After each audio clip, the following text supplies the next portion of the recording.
Good morning students. As you know कि हमने अपने जो प्रीवियस पार्ट था इस चैप्टर का, उसमें हमने बात की थी एनिमल्स के कोऑर्डिनेशन के बारे में, और आज हम बात करेंगे प्लांट्स का कोऑर्डिनेशन, यानी प्लांट्स में कोऑर्डिनेशन किस तरह से होता है।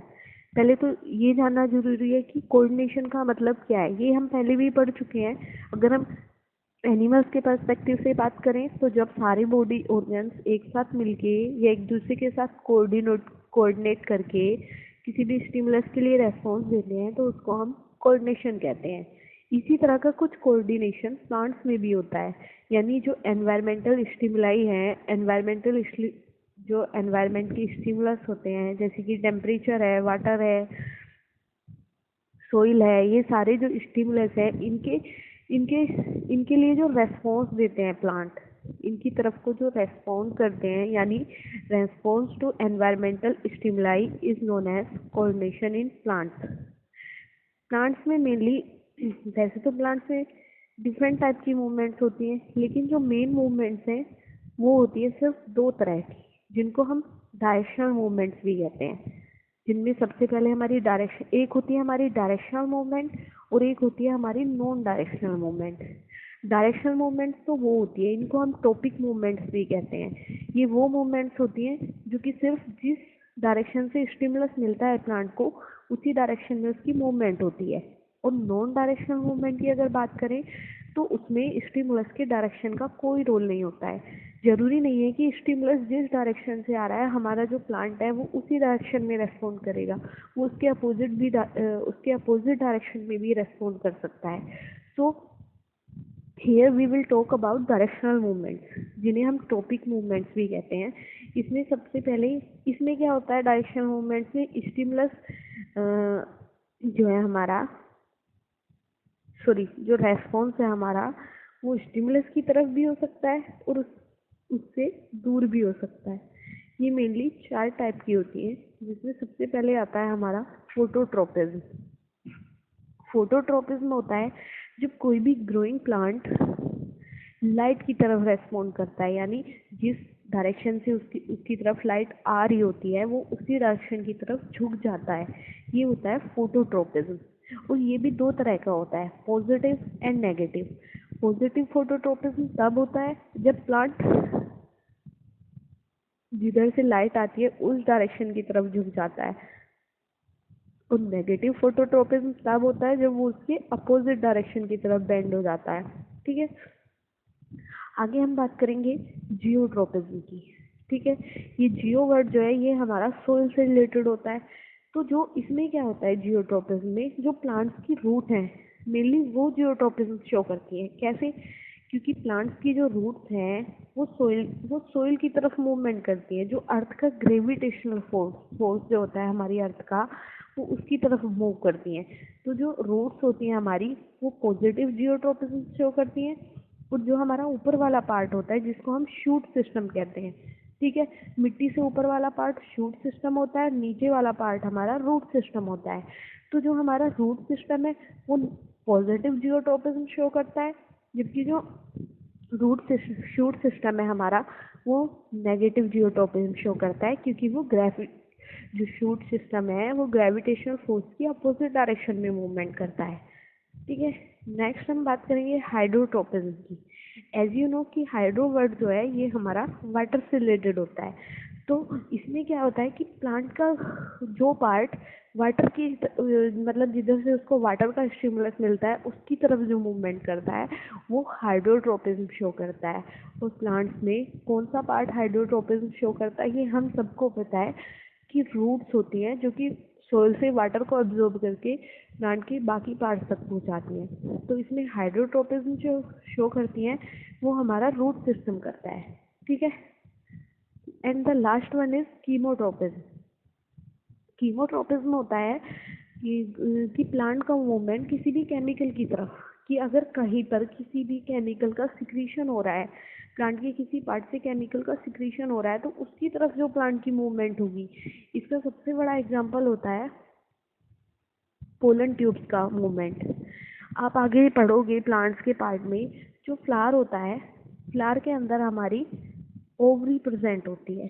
ठीक है, ये ओवरी है और इसके अंदर ओव्यूल्स होते हैं। तो इसमें फर्टिलाइजेशन कैसे होता है, ये इसका रिसीविंग पार्ट होता है जो कि पोलन ग्रेन्स यानी एक तरह से स्पर्म का काम करते हैं। स्पोर्स जिनको हम कहते हैं प्लांट्स में, उनको हम पोलन ग्रेन्स भी कहते हैं। तो ये पोलन ग्रेन्स, ये जो हमारा पार्ट होता है ओव्यूल, ये केमिकल सिक्रेट करता है, या हम कह सकते हैं कि फ्लावर्स की जो ओवरी होती है वो एक केमिकल सिक्रेट करती है जिसकी तरफ पोलन ग्रेन अट्रैक्ट होते हैं और वो इसको फर्टिलाइज करने के लिए इस तरह से एक पोलन ट्यूब बना लेते हैं। ठीक है, और इस पोलन ट्यूब के थ्रू ही पोलन ग्रेन्स हमारे ओव्यूल्स तक पहुंचते हैं और फ्लावर को फर्टिलाइज करते हैं। तो ये जो ओव्यूल्स होते हैं ये हमारे सीड में कन्वर्ट हो जाते हैं और जो ये वाला पार्ट है ओवरी, ये हमारा फ्रूट में कन्वर्ट होता है। ठीक है, तो ओवरी फ्रूट बनाती है और ओव्यूल्स जो है ये हमारे सीड बनाते हैं। तो ये हो गई हमारी डायरेक्शनल मूवमेंट्स की बात। ठीक है, अगर नॉन डायरेक्शनल मूवमेंट की बात करें तो उनको हम नेस्टिक मूवमेंट्स भी कहते हैं। नेस्टिक मूवमेंट्स इसलिए कहते हैं क्योंकि उनकी कोई डायरेक्शन नहीं होती, वो ना तो स्टिमुलस की तरफ मूव करती हैं और ना ही स्टिमुलस से दूर मूव करती हैं, इसलिए इस तरह की मूवमेंट्स को नेस्टिक मूवमेंट या नेस्टीज भी कहते हैं। नेक्स्ट हम बात करेंगे प्लांट हार्मोन्स की। ठीक है, कि प्लांट्स में कौन कौन से हार्मोन प्रेजेंट होते हैं, उनका क्या क्या फंक्शन होता है और वो किस किस तरह से रेस्पॉन्ड करते हैं। प्लांट्स हार्मोन को मेनली, ये जो प्लांट्स हार्मोन होते हैं, जैसे हमारी बॉडी में जो हार्मोन्स होते हैं एनिमल्स में, वो कंट्रोल कोऑर्डिनेशन में हेल्प करते हैं, इसी तरह से जो प्लांट्स हार्मोन्स होते हैं वो भी प्लांट्स में कंट्रोल और कोऑर्डिनेशन का फंक्शन करते हैं। और इन प्लांट हार्मोन्स को हम फाइटो हार्मोन्स भी कहते हैं, जिसमें मेनली, जैसे कि आप इसमें देख सकते हो, ये फ्लो चार्ट में देख सकते हो कि एक तो होते हैं प्लांट ग्रोथ प्रमोटर और एक होते हैं प्लांट ग्रोथ इनहिबिटर। ये दो तरह के हार्मोन्स होते हैं phyto hormones. Plant growth promoter में हमारा ऑक्सिन, जिब्रेलिन और साइटोकाइनिन आता है, यानी ये प्लांट की ग्रोथ को बढ़ने में हेल्प करते हैं। और जो इनहिबिटर है उसमें हमारा एब्सिसिक एसिड और इथाइलिन आता है, तो ये हमारे प्लांट्स की ग्रोथ को रोकने में हेल्प करते हैं। ठीक है, अब हम एक एक करके इन हार्मोन्स के बारे में बात करेंगे। सबसे पहले हम बात करेंगे ऑक्सिन हार्मोन की। ठीक है, ऑक्सिन हार्मोन मेनली कहाँ बनता है, ये बनता है प्लांट्स की टिप पे, जो हमारा शूट सिस्टम होता है उसकी टिप पे बनता है, या फिर जो हमारा रूट्स की टिप्स होती है या रूट हेयर्स होते हैं उनमें ऑक्सिन का प्रोडक्शन होता है। ठीक है, ऑक्सिन हमारा हेल्प करता है, एक तो रूटिंग को इनिशिएट करता है, यानी जिससे रूट ज़्यादा से ज़्यादा गहराई में पेनिट्रेट हो सके सोइल में। ठीक है, दूसरा फ्लावरिंग को प्रमोट करता है कि ज़्यादा से ज़्यादा प्लांट पे फूल आ सके। सेल डिवीजन में हेल्प करता है और सेल डिवीजन की वजह से ही ग्रोथ होती है। हमें पता है कि हमारी बॉडी में भी ग्रोथ सेल डिवीजन की वजह से ही होती है और प्लांट्स में भी ग्रोथ सेल डिवीजन के थ्रू ही होती है, इसलिए सेल डिवीजन को जो प्रमोट करता है ये ऑक्सिन हार्मोन करता है। ठीक है, और इसको एक तरह से अगर प्लांट्स में इसकी कमी होने लगती है, इसका जो सिंथेसाइज है बहुत बहुत कम होने लगता है, तो इसको हम बाहर से एज अ हर्बिसाइड भी उसमें छिड़क सकते हैं। ठीक है, नेक्स्ट हार्मोन है हमारा जिब्रेलिन। जिब्रेलिन हार्मोन्स जो होते हैं ये मेनली एल्गी में, एंजियोस्पर्म और जिम्नोस्पर्म्स में प्रेजेंट होते हैं। ठीक है, ये हार्मोन जो है एक तो स्टेम की लेंथ को बढ़ाने में हेल्प करते हैं और फ्लावरिंग में हेल्प करते हैं, सीड जर्मिनेशन में भी हेल्प करते हैं, और दूसरा ये फ्रूट की शेप को मेंटेन करने में भी हेल्प करते हैं। नेक्स्ट आते हैं हमारे साइटोकाइनिन। साइटोकाइनिन जो है ये फ्रूट और सीड्स के डेवलपमेंट में हेल्प करते हैं, और दूसरा ये सेल डिवीजन को भी प्रमोट करते हैं, प्लस स्टोमेटल ओपनिंग। अब हम पहले पढ़ चुके हैं जैसे कि हमारी जो लीव्स होती है उनमें स्टोमेटल ओपनिंग होती है जो कि फोटोसिंथेसिस के लिए नेसेसरी है। तो दिन में सनलाइट की प्रेजेंस में जो स्टोमेटल ओपनिंग होती है उसको जो प्रमोट करते हैं वो हमारे साइटोकाइनिन्स करते हैं। ठीक है, नेक्स्ट है हमारा एब्सिसिक एसिड, इसको स्ट्रेस हार्मोन भी कहते हैं, और ये एक तरह से ग्रोथ इनिबिटर का काम करता है, यानी ये ग्रोथ को रोकने का काम करता है। एक तो ये सीड्स के जर्मिनेशन को रोक देता है, प्लांट ग्रोथ को भी रोक देता है, और दूसरा ये सीड डेवलपमेंट में हेल्प करता है, सीड के मैच्योरेशन में और डोरमेंसी में। ठीक है, सीड के मैच्योरेशन में और जर्मिनेशन में हेल्प करता है, पर डोरमेंसी में। अब डोरमेंसी क्या होती है? डोरमेंसी होती है जैसे ही जब आप किसी भी बीज को मिट्टी में बो देते हो तो अगर उसको प्रॉपर लाइट, टेम्परेचर, वाटर ये सब नहीं मिलता है, प्रॉपर न्यूट्रिएंट्स नहीं मिलते हैं जो कि उसकी जर्मिनेशन के लिए ज़रूरी है, तो जो हमारा सीड होता है उसका जो एम्ब्रियो है, सीड का एम्ब्रियो डोरमेंसी में चला जाता है, यानी वो इनएक्टिव स्टेज में चला जाता है, या एक तरह से हम कहते हैं कि वो कुछ टाइम के लिए सो जाता है। फिर जैसे ही उसको अप्रोप्रिएट कंडीशंस मिलती हैं, एनवायरनमेंट मिलता है, प्रॉपर टेम्परेचर, लाइट मिलने लगती है, तो वो फिर से जर्मिनेट हो जाता है। ठीक है, तो जो सीड में डोमेंसी होती है उसके लिए मेनली एब्सिसिक एसिड रेस्पॉन्सिबल होता है, इसलिए इसको स्ट्रेस हार्मोन भी कहते हैं। ठीक है, नेक्स्ट है इथाइलिन। इथाइलिन हमारी एक गैस होती है जो कि आर्टिफिशियल फ्रूट राइपनिंग के लिए, यानी जो कि फलों को आर्टिफिशियल तरीके से पकाने में हेल्प करती है।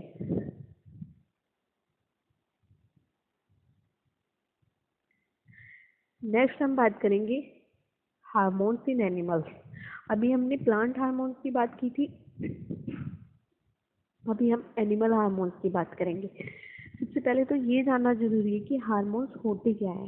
हार्मोन जो है हमारी बॉडी में कुछ केमिकल सब्सटेंस होते हैं जिनको एंडोक्राइन ग्लैंड सीक्रेट करती हैं। ठीक है, ये जो केमिकल्स हैं ये एंडोक्राइन ग्लैंड्स के थ्रू सीक्रेट होते हैं और इनको हम हार्मोन्स कहते हैं। ठीक है, और हमारी बॉडी में जो एंडोक्राइन ग्लैंड्स हैं वो मिलके एक सिस्टम बनाती हैं जिसको एंडोक्राइन सिस्टम कहते हैं। ठीक है, अब सबसे पहले हमारे लिए ये जानना जरूरी है कि ग्लैंड्स कौन कौन सी होती हैं और वो कौन कौन से हार्मोन सीक्रेट करती हैं और उन हार्मोन्स का हमारी बॉडी में क्या रोल होता है। तो अगर हम ग्लैंड्स की बात करें तो ये मेनली 2 टाइप्स की होती है। First one is exocrine gland. Exocrine gland का वो ग्लैंड्स होती है जिनमें डक्ट प्रेजेंट होती है। ठीक है, यानी डक्ट का मतलब है ये ग्लैंड्स जो है अपना सिक्रीशन वहीं पे डालती हैं जहाँ पे उसकी नीड होती है। ठीक है, इसलिए इनको डक्टफुल ग्लैंड कहा जाता है। और इन ग्लैंड्स में मेनली आती है हमारी सलाइवरी ग्लैंड्स, गैस्ट्रिक ग्लैंड्स और पेनक्रियास। ये सारी ग्लैंड्स जो है हमारी ये एक्सोक्राइन ग्लैंड्स में आती हैं और ये मेनली एंजाइम सिक्रेट करती है। ठीक है, नेक्स्ट हम बात करेंगे एंडोक्राइन ग्लैंड्स की। तो एंडोक्राइन ग्लैंड्स जो है ये हमारी डक्टलेस ग्लैंड्स होती हैं।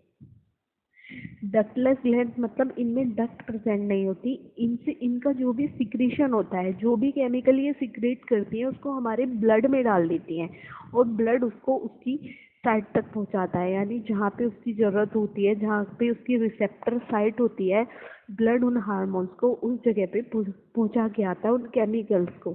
ठीक है, एंडोक्राइन ग्लैंड से जिन केमिकल्स का सिक्रीशन होता है उनको हम हार्मोन्स कहते हैं।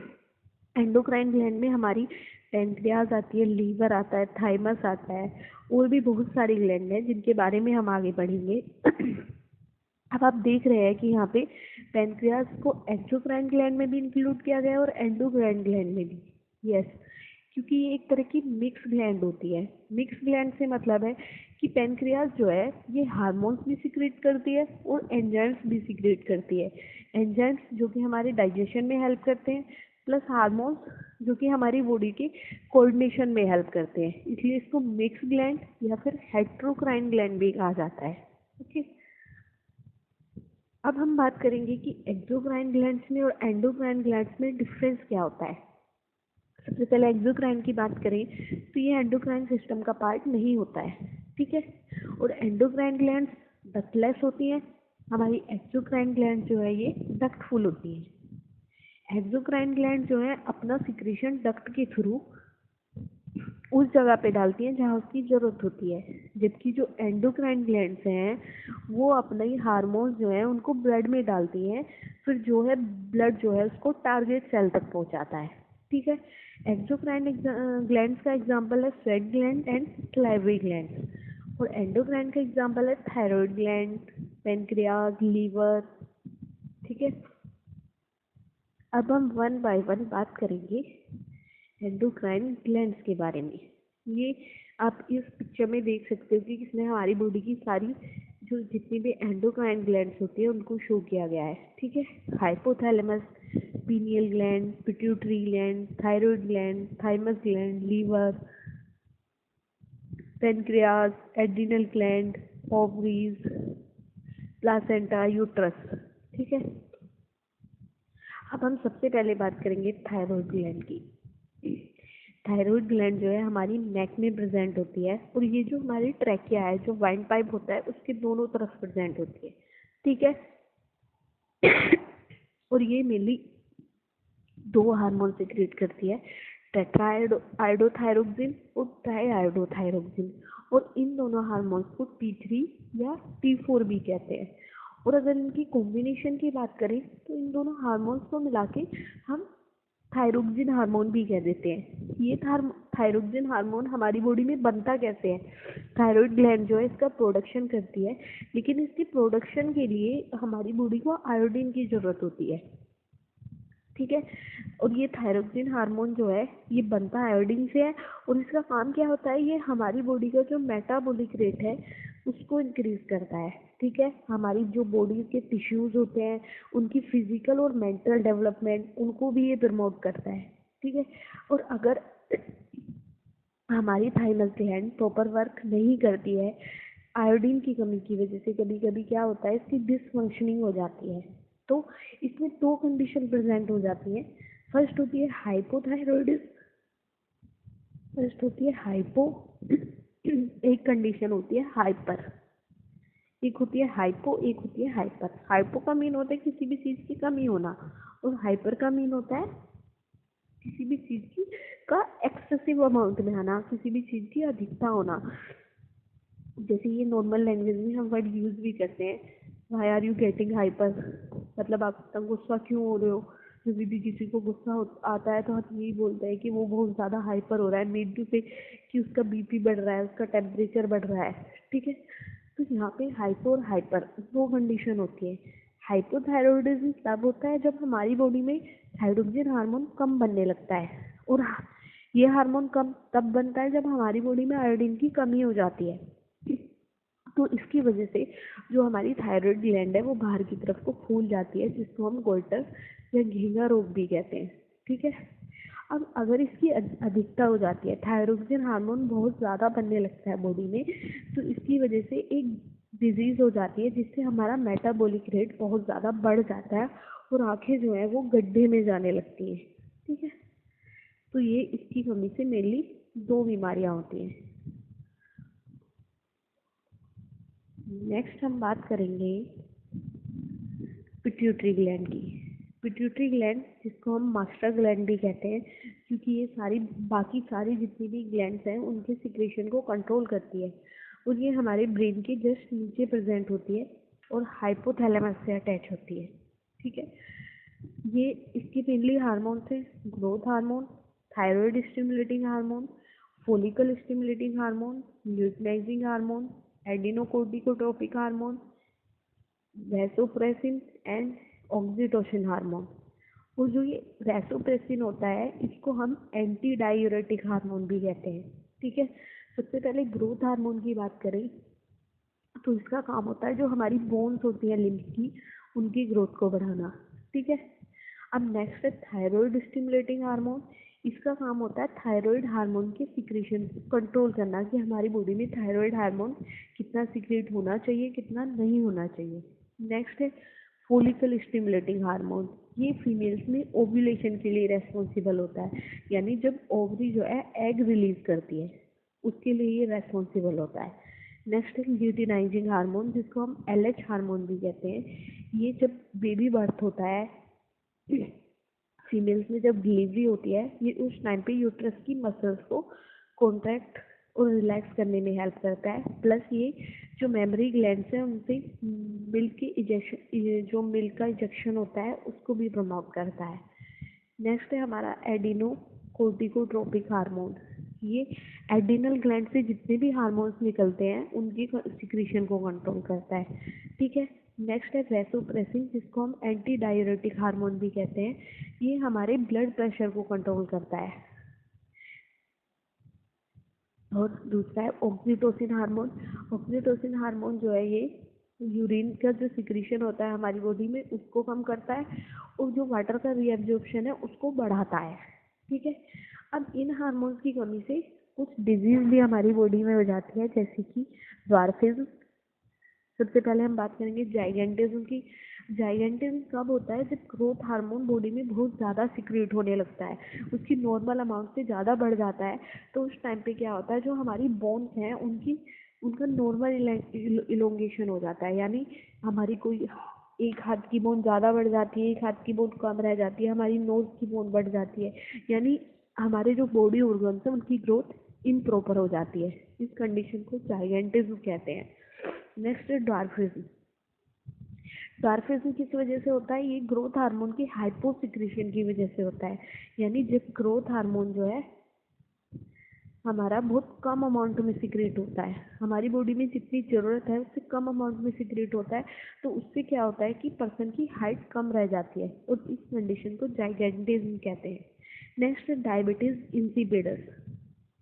ये होता है वैसोप्रेसिन हार्मोन के हाइपोसिक्रीशन से, यानी जो हमारा एंटी डायूरेटिक हार्मोन है बॉडी में इसका सिक्रीशन बहुत ज़्यादा कम हो जाता है।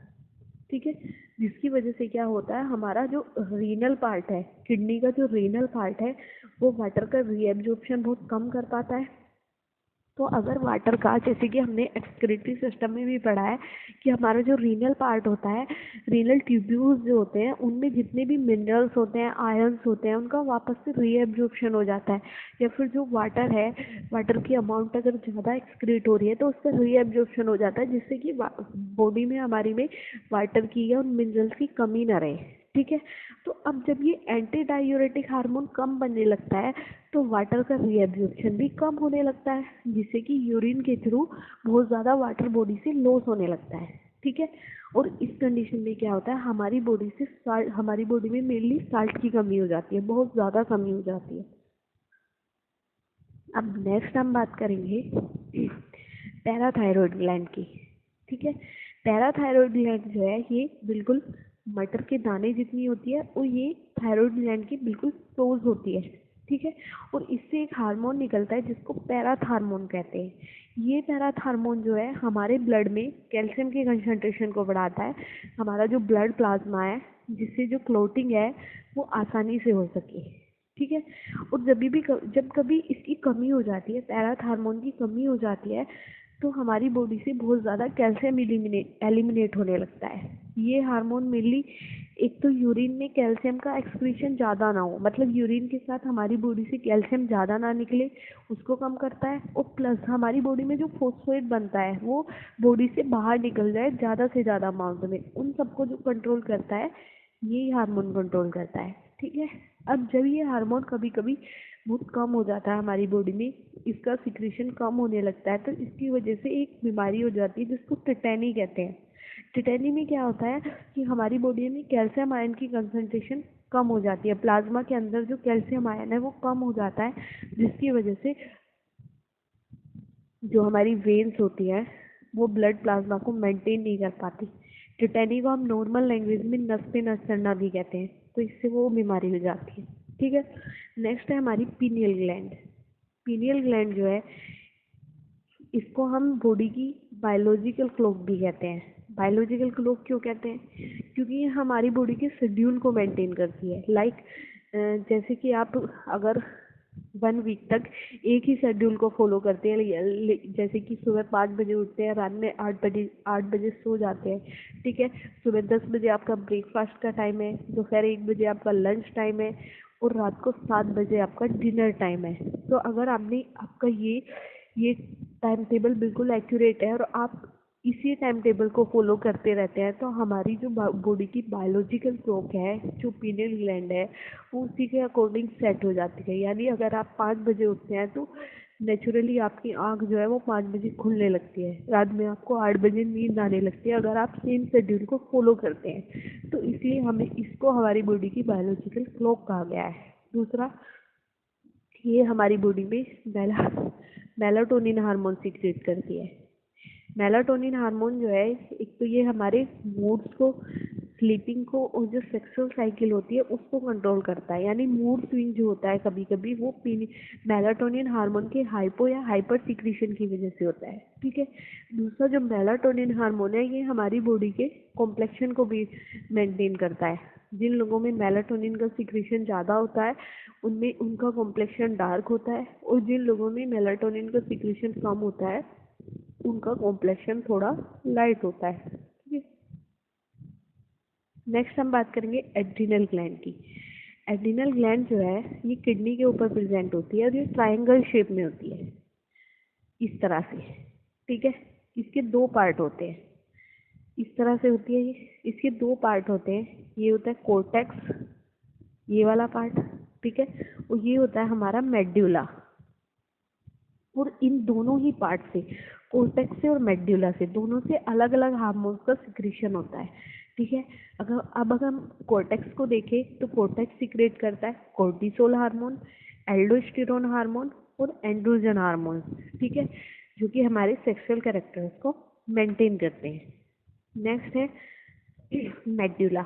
मेड्यूला जो है ये मेनली दो हार्मोन सिक्रेट करता है, एड्रीनेलिन हार्मोन और नोर एड्रीनेलिन हार्मोन। ठीक है। एड्रीनेलिन हार्मोन जो है इसको इमरजेंसी हार्मोन भी कहते हैं और 3F हार्मोन भी कहते हैं, क्योंकि ये फाइट और फ्लाइट का हार्मोन होता है। मीन टू से ये हमारी बॉडी को कोई भी इमरजेंसी कंडीशन फेस करने के लिए तैयार करता है, या फिर जो भी हमारे सामने स्टिमुलाई आते हैं, स्टिमुलस आता है हमारे सामने लाइक ठंड लगना, बहुत ज़्यादा खुशी होना, बहुत ज़्यादा डर लगना या बहुत ज़्यादा गुस्सा आना, ये सारे रेस्पॉन्स के लिए जो स्टिमुलाई है वो एड्रीनेलिन हार्मोन्स के थ्रू ही दी जाती है। ठीक है। जब एड्रीनेलिन हार्मोन सिक्रेट होता है बॉडी में तभी ये स्टिमुलाई शो होती है और हम स्टिमुलाई के लिए रेस्पॉन्स देते हैं, और ये हमारी बॉडी को जैसे स्ट्रेस या फियर, इन सब इमरजेंसी कंडीशंस को फेस करने के लिए तैयार करता है। ठीक है। नेक्स्ट हम बात करेंगे थाइमस ग्लैंड की। थाइमस ग्लैंड जो है ये हमारे हार्ट के पास प्रेजेंट होती है और ये मेनली थाइमोसिन हार्मोन सिक्रेट करती है। थाइमोसिन हार्मोन को सिक्रेट करती है जो कि हमारे इम्यून सिस्टम को बढ़ाता है। और ये जो थाइमोसिन हार्मोन है ये हमारी जो टी लिम्फोसाइट्स हैं उनकी मैच्योरेशन को प्रमोट करता है। जैसे कि हमें पता है हमारे इम्यून सिस्टम में मेनली 2 टाइप्स की सेल होती है, B cells and T cells, और ये दोनों ही सेल हमारे इम्यून सिस्टम को बनाती हैं। तो ये जो हार्मोन होता है ये टी लिम्फोसाइट्स के मैच्योरेशन में हेल्प करता है, जिससे कि वो जल्दी से जल्दी मैच्योर हो सके।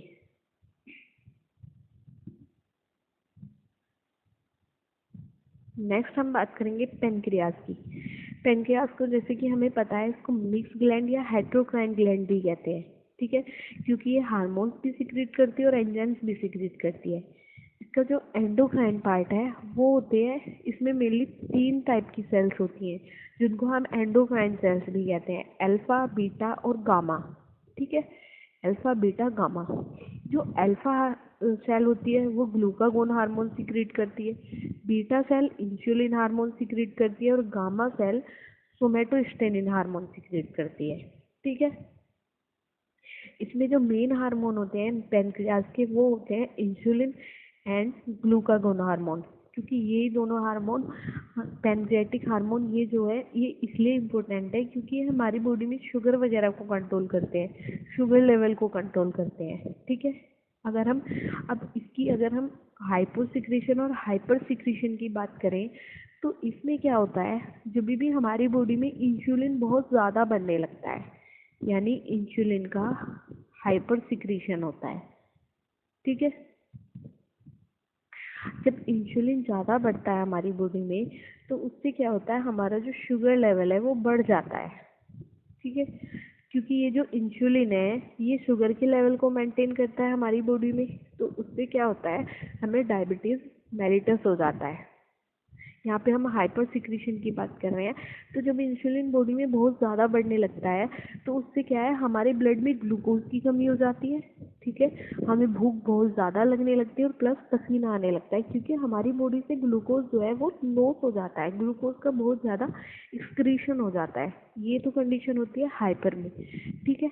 और लेकिन अब अगर इसका हाइपो सिक्रीशन होता है, यानी कि हमारी बॉडी में इंसुलिन कम बनने लगता है। अब जैसे कि हमें पता है कि इंसुलिन हमारे ब्लड शुगर को मेंटेन रखता है, हमारे ब्लड में जो ग्लूकोज का लेवल है उसको मेंटेन रखता है कि कितना लेवल होना चाहिए, ना उससे कम ना उससे ज़्यादा, क्योंकि अगर कम ज़्यादा हो जाता है तो उससे हमारी बॉडी में एबनॉर्मेलिटी आने लगती है, हमारी बॉडी की डिसफंक्शन शुरू हो जाती है। तो जब इसका हाइपोसिक्रीशन होता है इंसुलिन का, तो जो शुगर है हमारी बॉडी में, हमारे ब्लड में, वो बढ़ जाता है, ठीक है। इंसुलिन कम सिक्रीट हो रहा है तो शुगर लेवल बढ़ रहा है, जिसकी वजह से डायबिटीज़ हो जाती है, जिसको हम डायबिटीज़ मेलिटस कहते हैं। डायबिटीज़ मेलिटस, पीछे हमने पढ़ा था डायबिटीज़ इंसिपिडस।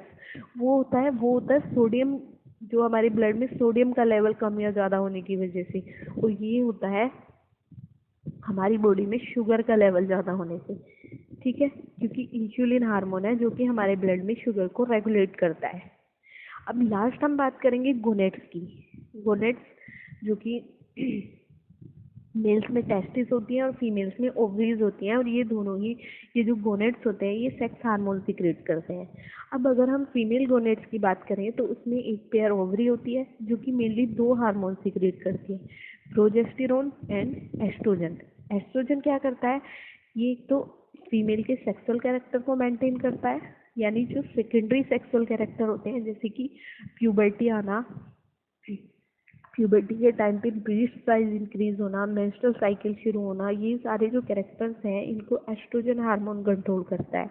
और दूसरा जो प्रोजेस्टेरोन हार्मोन है, प्रोजेस्टेरोन हार्मोन हमारी एक तो प्रेगनेंसी के टाइम पे जो लैक्टेशन होती है, मिल्क ग्लैंड सिक्रेट, जो मिल्क सिक्रेट करती है उसको कंट्रोल करता है, प्लस ओव्यूलेशन को रोकता है, ठीक है।